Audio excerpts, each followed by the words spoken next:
Hi, hello friends, welcome back to the Prime Content YouTube channel. దేశంలోని అన్నదాతలకు కేంద్ర ప్రభుత్వం తీపి కబురు చెప్పింది. రైతాంగానికి పెట్టుబడి సాయంగా అందిస్తున్న ప్రధానమంత్రి కిసాన్ సమ్మాన్ నిధి 23వ విడత నిధుల విడుదలకు ముహూర్తం ఖరారైంది. ఈ నెల జూన్ 20వ తేదీన దేశవ్యాప్తంగా ఉన్న అర్హులైన రైతుల ఖాతాల్లోకి నిధులను నేరుగా విడుదల చేయబోతున్నట్లుగా కేంద్రం అధికారికంగా ప్రకటించింది. వ్యవసాయ రంగంలో పెట్టుబడి ఖర్చుల కోసం రైతులు ఇబ్బంది పడకూడదనే ఉద్దేశంతో కేంద్ర ప్రభుత్వం ఈ పథకాన్ని అమలు చేస్తున్న విషయం తెలిసిందే. ఏటా ప్రతి రైతు కుటుంబానికి 3 విడతల్లో 2,000 రూపాయల చొప్పున మొత్తం 6,000 రూపాయలు ఆర్థిక సాయాన్ని అందిస్తున్నారు.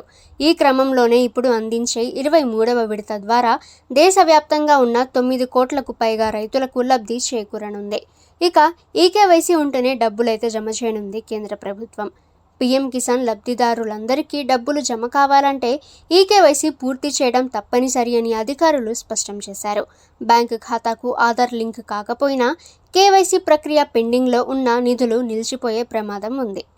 ఈకేవైసీ పూర్తి చేయని రైతులు వెంటనే పీఎం కిసాన్ అధికారిక వెబ్సైట్ ద్వారా ఈకేవైసీ కంప్లీట్ చేయవచ్చు, లేదా మీ సమీపంలోని మీ సేవ లేదా సిఎస్సి కేంద్రాలకు వెళ్ళి తమ వివరాలను అప్డేట్ చేసుకోవాలని వ్యవసాయ శాఖ అధికారులు సూచించారు. ఓకే ఫ్రెండ్స్, ఇటువంటి రైతులకి సంబంధించిన లేటెస్ట్ న్యూస్ అందరికంటే ముందుగా మీరు తెలుసుకోవాలి అనుకుంటే ద ప్రైమ్ కంటెంట్ యూట్యూబ్ ఛానల్ని సబ్స్క్రైబ్ చేసుకోండి. వీడియో నచ్చితే వీడియోని లైక్ చేయండి.